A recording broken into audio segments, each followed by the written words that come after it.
Hello students.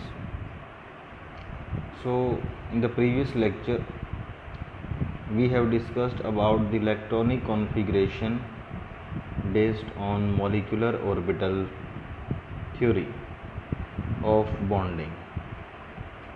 So according to this theory हमने ये देखा था कि एटॉमिक ऑर्बिटल्स कंबाइन करते हैं और नए ऑर्बिटल्स की फॉर्मेशन होती है जिनको बोलते हैं मोलिकुलर ऑर्बिटल्स, और उसके अकॉर्डिंग कॉन्फ़िगरेशन है हाइड्रोजन का सिग्मा 1s2 और हाइड्रोजन प्लस आयन का है sigma 1s1।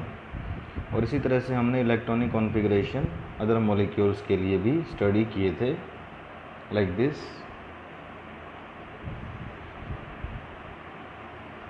And these are configuration like Li2, Be2, B2, C2 and N2 molecules।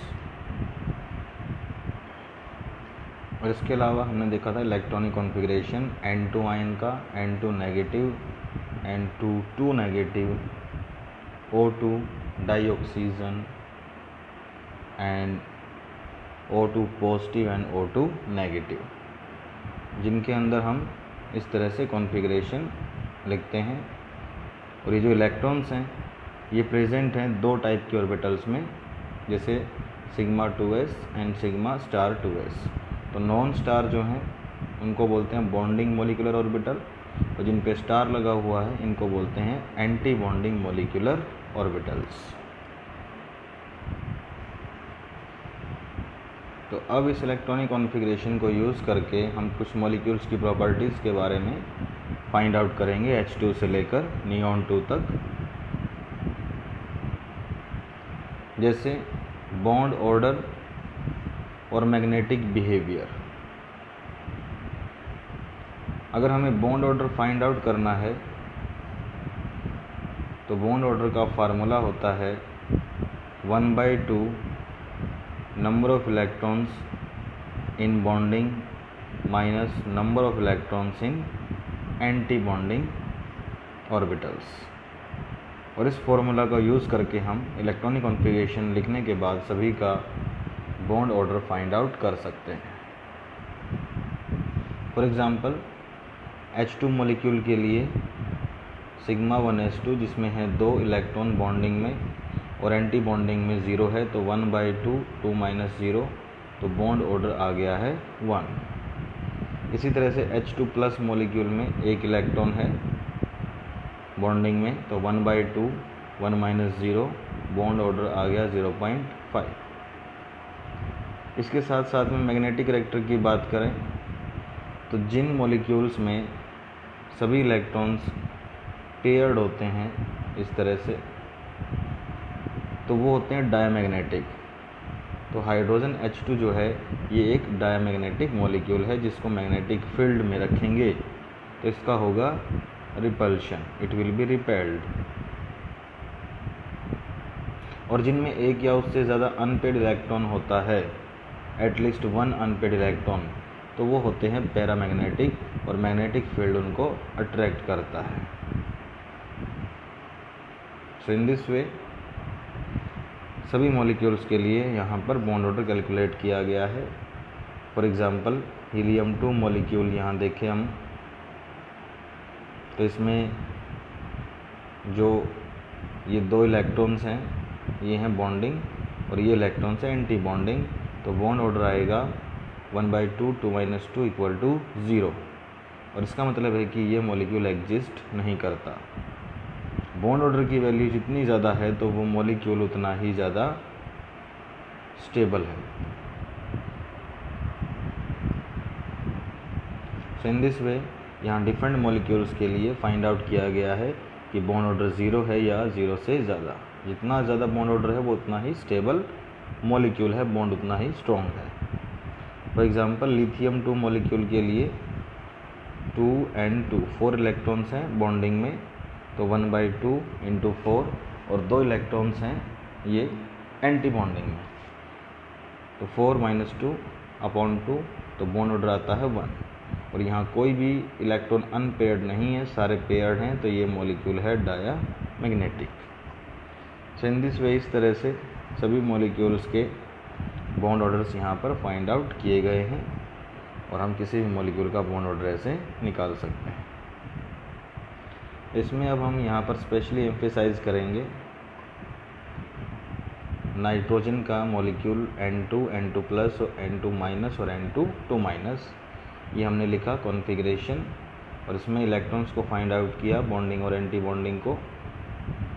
तो सिग्मा इलेक्ट्रॉन्स, फर्स्ट वन ये 2 और यहाँ से ये और लास्ट के 2, तो टोटल मिला करके जिनको सर्कल किया गया है ये, और इन 2 इलेक्ट्रॉन्स को छोड़कर बाकी सारे इलेक्ट्रॉन्स यहाँ पर हैं बॉन्डिंग ऑर्बिटल में, जो कि 8 इलेक्ट्रॉन्स हैं। तो बॉन्डिंग इलेक्ट्रॉन्स हैं 8, 1/2 इंटू 8, और एंटी बॉन्डिंग है 2। तो फार्मूले के अकॉर्डिंग यहाँ बॉन्ड ऑर्डर आएगा 3, और कोई भी इलेक्ट्रॉन अनपेयर्ड नहीं है तो मॉलिक्यूल है डायामैग्नेटिक। सेम वे हमने N2 प्लस के लिए निकाला तो 2.5 आया, N2 माइनस के लिए 2.5, सेम N2 2 माइनस के लिए 2। तो यहाँ पर स्टेबिलिटी ऑर्डर जो है वो भी बॉन्ड ऑर्डर से डिसाइड होगा, और अकॉर्डिंगली N2 को छोड़कर बाकी सभी होंगे paramagnetic due to unpaired electron. Same way O2, O2 plus और O2 माइनस मॉलिक्यूल्स के लिए जब हम फाइंड आउट करेंगे तो बॉन्ड ऑर्डर आएगा 2, 2.5 एंड 1.5। तो यहाँ पर सभी होंगे पैरामैग्नेटिक। और अगर हम O2 नेगेटिव मॉलिक्यूल के लिए देखेंगे तो सारे इलेक्ट्रॉन्स पेयर्ड हो जाते हैं, कोई भी अनपेयर्ड नहीं है, ये डायमैग्नेटिक, और बॉन्ड ऑर्डर आएगा 1। F2 के लिए बॉन्ड ऑर्डर आएगा 1, और नियॉन 2 के लिए आएगा 0, बिकॉज नोबल गैसेस कंबाइन नहीं करती, और F2 भी होगा डायमैग्नेटिक क्योंकि कोई भी इलेक्ट्रॉन अनपेयर्ड नहीं है। तो बॉन्ड ऑर्डर को देखते हुए और इलेक्ट्रॉनिक कॉन्फ़िगरेशन को यूज़ करते हुए हमें जो है जो इन्फॉर्मेशन मिलती है इलेक्ट्रॉनिक कॉन्फ़िगरेशन से, उसको फिर से देखेंगे। फार्मूला क्या था बॉन्ड ऑर्डर का? 1/2 number of electrons in bonding minus number of electrons in anti bonding. जो इलेक्ट्रॉन्स प्रेजेंट हैं बॉन्डिंग में उसमें से माइनस कर देंगे number of electrons in anti bonding, तो हमें मिलेगा बॉन्ड ऑर्डर। और बॉन्ड ऑर्डर से स्टेबिलिटी का पता चलेगा। If bond order is more than 0 तो मॉलिक्यूल है स्टेबल, यानी कि वो मॉलिक्यूल है। और बॉन्ड ऑर्डर है 0 और लेस देन 0 तो molecule is not formed and molecule will be unstable. Bond strength की बात करें तो जितना बॉन्ड ऑर्डर ज़्यादा होता है तो बॉन्ड उतना ही स्ट्रॉन्ग होता है, तो bond strength is directly proportional to bond order. Bond length, और बॉन्ड जितना स्ट्रॉन्ग होता है तो लेंथ उतनी ही छोटी होती है, तो बॉन्ड लेंथ जो है वो बॉन्ड ऑर्डर के इन्वर्सली प्रोपोर्शनल होगी। More the bond order less is the length of the bond. ये है मैग्नेटिक करेक्टर के लिए जो हमने देखा था अभी, paramagnetic. If there is one or more unpaired electron तो मॉलिक्यूल अट्रैक्ट किया जाएगा मैग्नेटिक फील्ड से, और इसको बोलेंगे पैरामैग्नेटिक मॉलिक्यूल। सेकंड है डायमैग्नेटिक।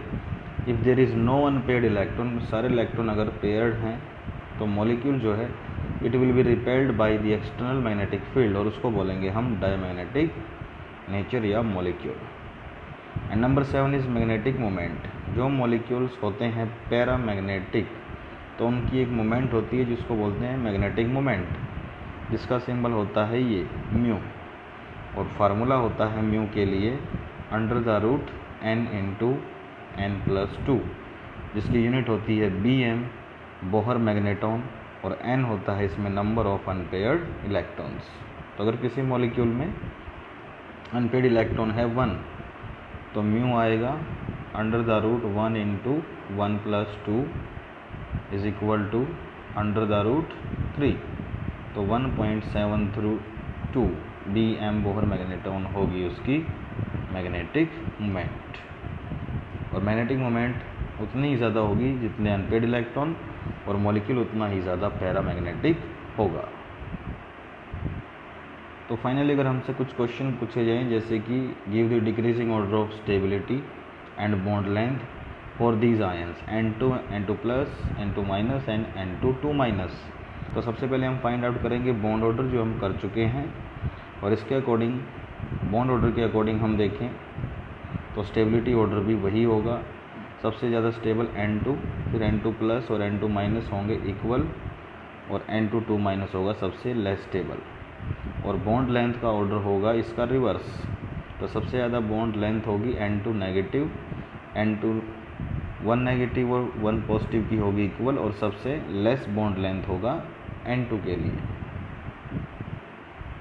और इसी से रिलेटेड इम्पोर्टेंट क्वेश्चन फिर हमारा ऑक्सीजन के लिए भी आता है कि O2 positive, O2 negative and O2 2 negative, तो इनका हम बॉन्ड ऑर्डर फाइंड आउट करेंगे 2, 2.5, 1.5 एंड 1। तो 2.5 सबसे ज़्यादा है, तो इसलिए O2 पॉजिटिव सबसे ज़्यादा स्टेबल है। उसके बाद 2 बॉन्ड ऑर्डर यानी कि O2, फिर O2 नेगेटिव जिसका 1.5 है, फिर O2 2 नेगेटिव जिसका बॉन्ड ऑर्डर है 1। और बॉन्ड लेंथ का ऑर्डर इस ऑर्डर का रिवर्स है, सबसे ज़्यादा length O2 2 negative, then O2 negative, then O2 and O2 positive. This all comes from bond order. तो इस तरह से हमारी मॉलिक्यूलर ऑर्बिटल थ्योरी हमें जो है काफ़ी सारी इन्फॉर्मेशन देती है मॉलिक्यूल की स्टेबिलिटी के बारे में, बॉन्ड लेंथ के बारे में, स्ट्रेंथ के बारे में। So in this way we have completed unit 4। उसके बाद हम स्टार्ट करेंगे नेक्स्ट यूनिट 5। Thank you.